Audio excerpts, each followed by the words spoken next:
Bien, seguimos reflexionando a partir de esta situación que ha ocurrido allí en el Poder Judicial, el sistema del Poder Judicial hackeado. Y pensaba en la información, ¿no? ¿Por qué? ¿Para qué? ¿Desde dónde? En el corte hablábamos, ¿no? Que no es un chiquito hacker que está probando. Seguramente hay organizaciones, hay intencionalidad. ¿Por dónde creen ustedes que va esa cuestión? ¿Desde dónde? ¿Qué piensan? ¿Qué hipótesis barajan? ¿Para qué esa información tan sensible? ¿Fue el azar? ¿Fue una organización?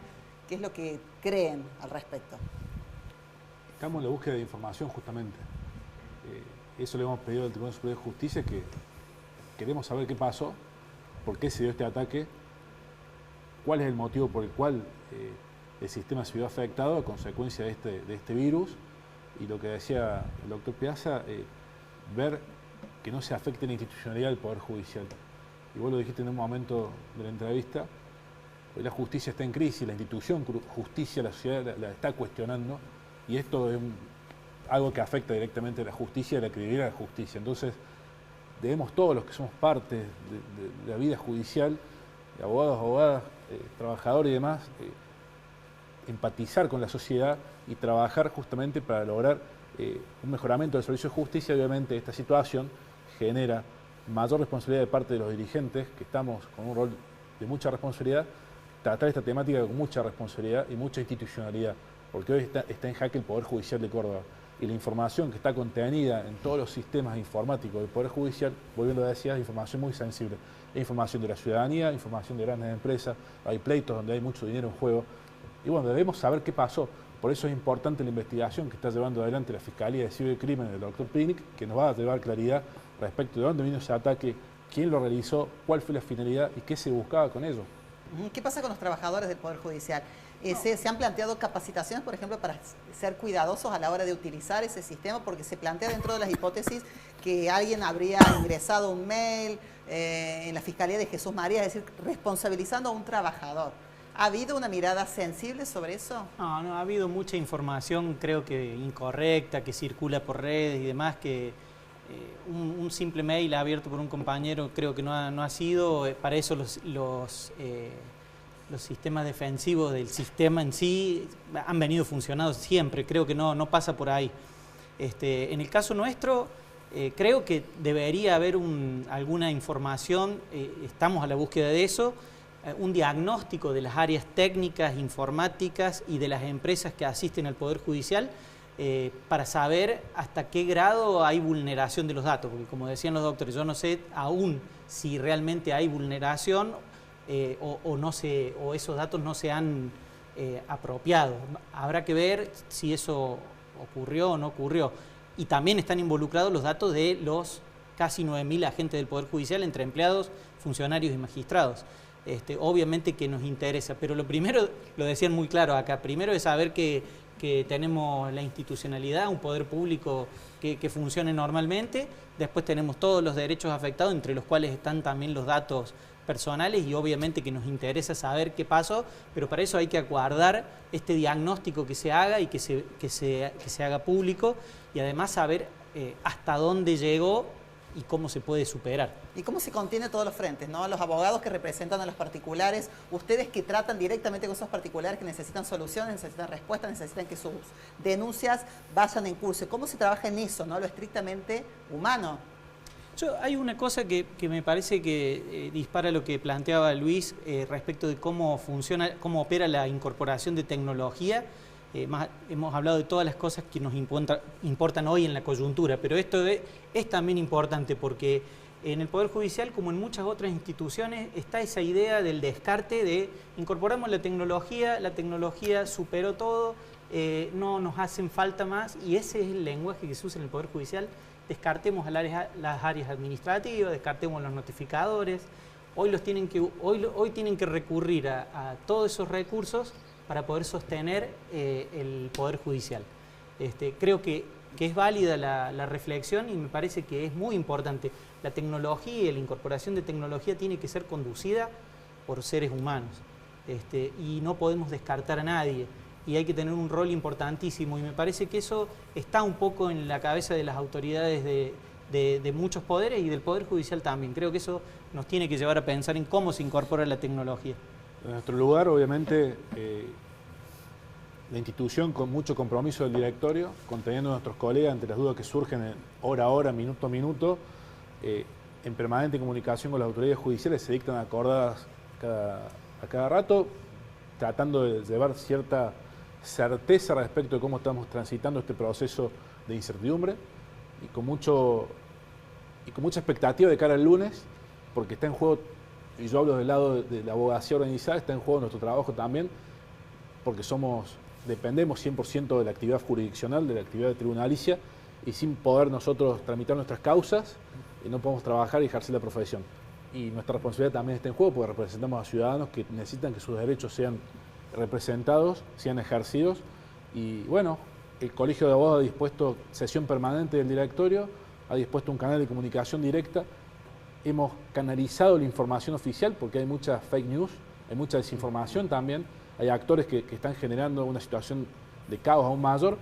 Y lo que decía recién el doctor Piazza, la información que nosotros tenemos, la información oficial del Tribunal Superior de Justicia, la información oficial de parte de los técnicos que están asesorando al Tribunal Superior de Justicia, que nos aseguran que las bases de datos están resguardadas, están plenas, que no hay filtración de información, y nosotros debemos escuchar a la información oficial. Estamos en una crisis que apareció. Las evaluaciones las haremos después de la crisis. Hoy tenemos que salir de esta coyuntura y lograr justamente restablecer plenamente el servicio de justicia, que es fundamental para la ciudadanía. Por otro lado, ¿desde dónde vendría esto? ¿Para qué? Bueno, ¿Habrá sido azaroso? ¿Habrá existido alguna intencionalidad? ¿Habrá existido alguna vinculación con respecto a alguna causa preocupante tal vez para algún organismo público de la provincia? No creo. No me inclino a pensar en esa hipótesis, que además sería muy funcional, ¿no? Hay un modelo de gestión que preferiría mostrarse como víctima de un ataque específico, ¿no? Pensemos también esto en términos políticos. Yo no me inclinaría por esa opción.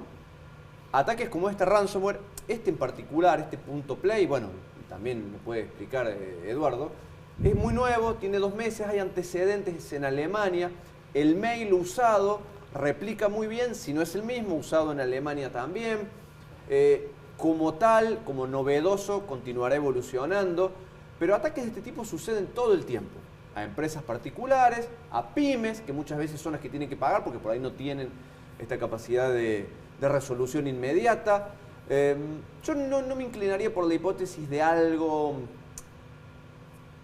Partamos una base. Nadie hace este tipo de ataques por un fin, digamos, altruista o por un fin... Porque sí. Sí, buscan plata, vamos a decirlo. Y si eventualmente no hubiera una intención económica, buscan chapa. Nosotros somos los que hackeamos el Poder Judicial de Córdoba. Pero más allá de todas estas interpretaciones, estos ataques van a pasar y van a seguir pasando y le van a seguir ocurriendo a entidades públicas. Por eso es importante, 1, invertir en seguridad, 2, tener planes de contingencia. Aquí ha quedado expuesto que más allá de los tiempos, ha habido un camino zigzagueante que no ha ayudado a la comprensión de lo que ha ocurrido. Y sobre todo, vuelvo también a lo que decía recién Federico, el hecho que todos los actores involucrados sepan qué hacer en esta situación. Que si te aparece un mensaje de virus, no es simplemente desconectar la computadora, que un pendrive, que tu responsabilidad también cuenta en esto. Y esto, volvemos a lo esencial, capacitación, entender la digitalización como un concepto que va mucho más allá de saber manejar un correo electrónico. Cuando me vengo a este sector del estudio, ¿cuáles son las hipótesis que avalan ustedes en estos momentos, donde todavía no se ha restablecido el sistema? ¿Desde la óptica de quién y para qué? Te doy un dato fundamental. La empresa Avast, que es una de las más reconocidas en materia de ciberseguridad, acaba de publicar un informe que me llegó hoy respecto del segundo trimestre de 2022 comparado con el primer trimestre, y Argentina está a la cabeza en haber sido damnificada por ataques de ransomware como este del Poder Judicial. 55% creció en la cantidad de ataques que recibió Argentina cuando el promedio mundial fue del 24%. Es decir, se evidencia una vulnerabilidad en este país. No, hemos sido más atacados. ¿Pero por qué? Yo tengo una... Porque, sí. ¿Puedo hacer una hipótesis? Sí, claro. Al ser crimen organizado internacional, hay como una especie de competencia entre jurisdicciones o países por quién recibe el flujo de este crimen organizado. Realmente tenemos un nivel bajo relativo en términos de inversión, creación de capacidades, acumulación de capacidades en el sector público y en el sector privado. Córdoba este mes recibió este ataque en la institución, en uno de los 3 poderes públicos, y un ataque a una de las 3 industrias más importantes del país, pero de Córdoba. AGD. Es público ya. Perdón, ¿no? Sí. Cisco, una de las empresas que brinda servicios informáticos también al Poder Judicial, acaba de recibir un ataque tipo ransomware hace poquito. Una obra social muy importante, hace 10 días. Tenemos un nivel relativo bajo. Si lo aumentamos, como si fuera el aumento de la marea, si aumentamos el nivel general, vamos a dejar de ser target internacional de muchas de estas organizaciones criminales.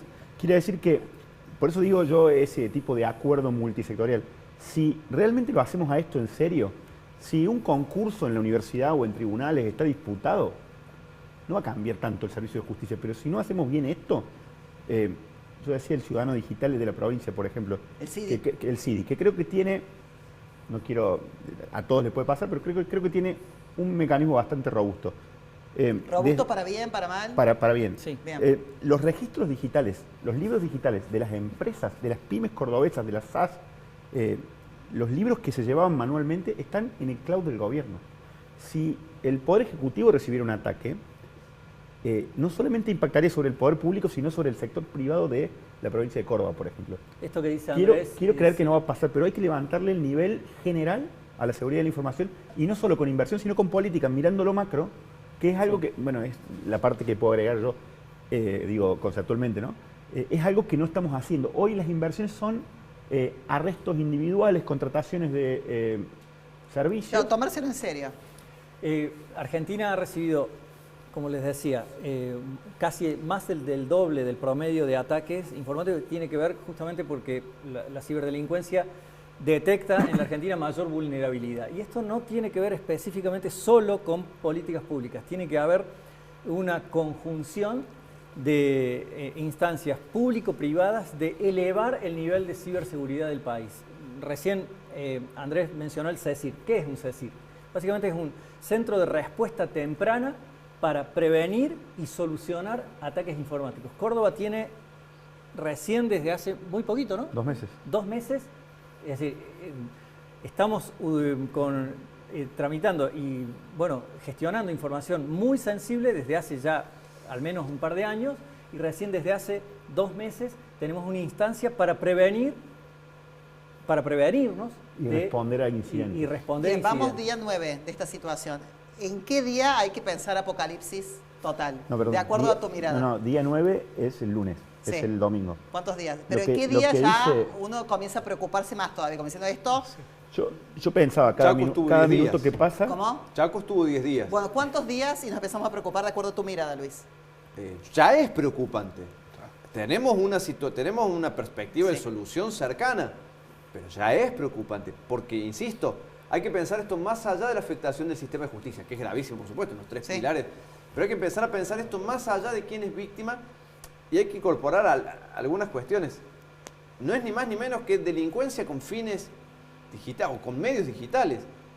Hemos incorporado en nuestra cotidianidad, lamentablemente, determinados protocolos de seguridad, desde la reja hasta cuidar la billetera.